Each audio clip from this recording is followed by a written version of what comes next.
현재 유럽 축구계는 토트넘의 주장 손흥민의 이적설에 대해 모든 관심이 쏠리고 있습니다. 유럽 현지 다수의 이적 시장 전문 매체에서는 토트넘의 손흥민이 공짜로 타 구단에 이적할 가능성이 매우 높다고 분석했고, 만약 실제 이적이 이뤄질 경우 토트넘의 구단 가치 또한 급락할 것이라 경고했습니다. 심지어 최근 손흥민의 기자회견 중 계약에 관한 직접적인 발언으로 이번 이적설에 대해 더 큰 무게감이 실리고 있는 상황인데요. 심지어 최근 열린 팬포럼 미팅에서 다니엘 레비 회장이 대놓고 손흥민을 무시하는 듯한 발언으로 논란의 중심에 섰습니다. 이것들과 관련해 수많은 빅클럽들이 손흥민에게 이적 문의를 한 사실이 기하급수적으로 늘어나 토트넘은 말 그대로 진퇴양난에 빠져 있는데요. 때문에 수많은 전문가들은 레비 회장이 어떻게든 손흥민의 충성심을 이용하려 했으나 모든 것이 결국 백지화돼버리고 말았다라며 손흥민의 발언이 그 증거라고 말해 팬들의 궁금증을 자아내고 있습니다. 이게 도대체 어떻게 된 일인지 더 플래닛에서 자세하게 알아보겠습니다. 지난 24일 진행되었던 토트넘의 팬포럼 미팅, SNS에 공유된 영상에 따르면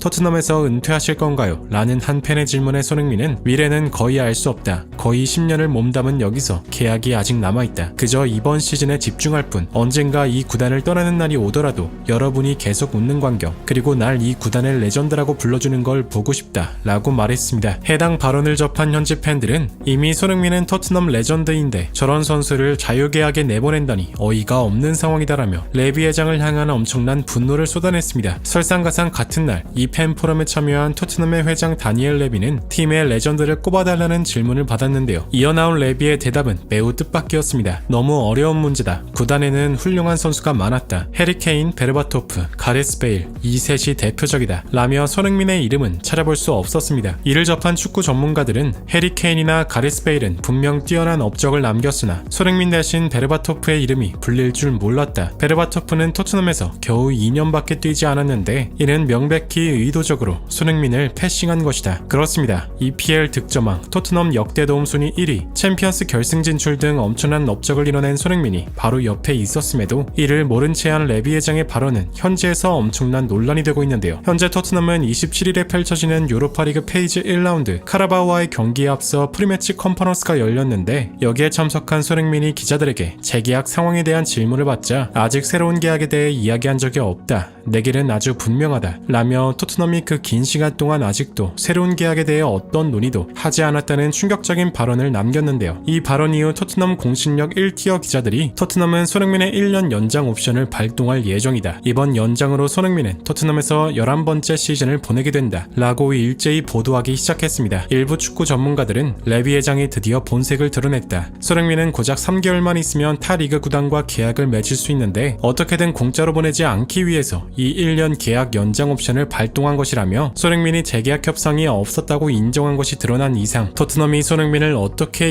이용하려는지가 명확히 드러난 증거라며 토트넘의 구단 운영 방식에 대해 강한 비판을 남겼는데요. 이날 손흥민은 기자회견장에서 다양한 이야기를 전했는데 특히 자신에게 인종차별 발언을 한 벤탄쿠르와의 비화에 대해서도 언급했습니다. 벤탄쿠르는 나에게 긴 메시지를 보냈고 난 그의 진심이 느껴졌다. 프리시즌을 위해 훈련장에 돌아왔을 때 정말 미안했고 거의 울고 있었다 라며 벤탄쿠르를 용서했다고 말했습니다. 지난 7월 자국 방송 프로그램에 출연해 손흥민에 대한 인종차별적 발언을 남긴 팀 동료 벤탄쿠르는 현재 잉글랜드 축구협회가 그를 기소하면서 징계는 불가피해진 상황입니다. 그리고 최근 토트넘이 1군 선수들이 모여 사진 촬영회를 열었는데 이때 토트넘 선수들은 인종차별 반대 문구가 적힌 포스터를 들고 사진을 찍었고 이를 접한 현지 팬들은 토트넘은 손흥민이 팀 동료에게 인종차별을 당했을 때도 아무런 조치도 취하지 않아놓고 저런 보여주기식 캠페인만 여냐며 어이없다는 반응을 보이기도 했는데요. 이러한 상황에서 토트넘 내부 전담기자 폴 오키프는 자신의 개인 SNS를 통해 토트넘의 내부 사정을 폭로했습니다. 올 여름 토트넘이 이적료로 2,200억을 쓰며 나름 전력 보강을 한 것 같지만 그들은 결국 고연봉자를 내쫓고 어린 선수를 영입해 주급 지출을 줄였다. 그들은 더 나은 선수를 영입할 수 있었지만 주급에 부담을 느껴 오도베르를 영입했다. 토트넘은 현재 프리미어리그에서 최저 주급 지출 비율을 유지 중이며 한마디로 다니엘 레비가 우승에 욕심이 없는 구단주란 것이 증명되었다. 이러한 분위기에서 영국 축구의 레전드 마이클 오원의 발언도 엄청난 주목을 받았는데요. 손흥민은 3개월 뒤면 자유계약으로 이적 시장에 나오게 된다. 거의 공짜나 다름이 없는데 어느 클럽이 그를 노리지 않겠는가. 모두가 그를 영입하기 위해 달려들 것이다. 토트넘은 본인들의 위치를 완전히 착각하고 있다. 작년 손흥민이 없었다면 그들은 유럽 대항전도 나가지 못했을 것이다. 해리 케인이나 모드리치, 가레스 베일이 모두 토트넘을 떠난 이유가 있다. 토트넘의 수준은 말 그대로 처참하다 라며 손흥민이 떠난 지난 뒤에야 토트넘은 자신들의 수준을 알게 될 것이라는 일침을 날려 수많은 현지 팬들의 공감을 사기도 했는데요. 축구 전문가들의 분석에 따르면 이미 토트넘은 손흥민의 이탈 문제보다 더 큰 문제에 직면해 있다고 경고했습니다. 토트넘은 손흥민을 이용하면서 최소한의 순위만 유지하고 고주급 선수를 모조리 쳐내며 어린 선수들만 수급해 돈을 아꼈지만 문제는 이러한 행위가 결국 토트넘 명성을 떨어뜨렸고 우승에 대한 야망이 사라진 토트넘은 리즈 유나이티드가 몰락했던 것처럼 구단 역사상 최악의 사태가 찾아올 수 있다라고 경고했습니다. 실제로 이번 손흥민의 재계약에 관련된 발언 이후 겨울 이적 시장이 오기도 전부터 수많은 빅클럽들의 디렉터들이 손흥민의 에이전트와 접촉했다는 사실이 드러나면서 토트넘 구단은 진퇴양난에 빠지고 말았습니다. 특히 아틀레티코 마드리드와 바르셀로나 그리고 레알 마드리드까지 이번 영입 전쟁에 합류한 상황이며 같은 리그 소속인 맨시티와 리버풀마저도 손흥민의 계약 상황에 주시하고 있다는 사실이 속속 드러나고 있는데요. 많은 축구 전문가들은 손흥민이 토트넘을 떠나겠다고 결심한 것으로 보인다며 손흥민의 평소 성격과 전혀 어울리지 않는 인터뷰 내용이 그 증거라고 강조했습니다. 손흥민은 재계약 상황에 대해 부정적인 반응을 보이면서도 난 올 시즌에 완전히 집중하고 있으며 이 클럽에서 우승을 하고 싶다. 이 구단에 있는 이상 이 클럽을 위해 모든 걸 바치고 싶다. 라며 마지막까지도 우승을 위한 일념을 잊지 않겠다는 주장다운 발언을 남겼습니다. 이를 접한 현지 팬들은 토트넘의 손흥민보다 위대한 선수는 없었어. 모두가 토트넘을 헌신짝처럼 버리고 떠났잖아. 라며 손흥민의 헌신에 대한 고마움을 표하는 댓글이 많았는데요. 이제 곧 토트넘은 유로파리그 첫 번째 경기를 치르게 됩니다. 상대인 카라바흐는 아제르바이잔 리그 최강팀이며 현재 리그 선두에 올라 있는데요. 이 카라바흐란 팀은 손흥민에게도 좋은 기억이 있는 팀입니다. 2015년 레버쿠젠을 떠나 토트넘에 합류한 손흥민이 바로 이 카라바흐를 상대로 데뷔골을 터뜨렸고 이 골을 기점으로 토트넘에서 레전드의 길을 걸었기 때문입니다. 부디 손흥민 선수가 언제나 행복한 얼굴로 자신만의 축구를 즐길 수 있길 간절히 응원하며 영상 마무리하겠습니다. 진심으로 구독과 좋아요 부탁드리며 시청해주셔서 대단히 감사합니다.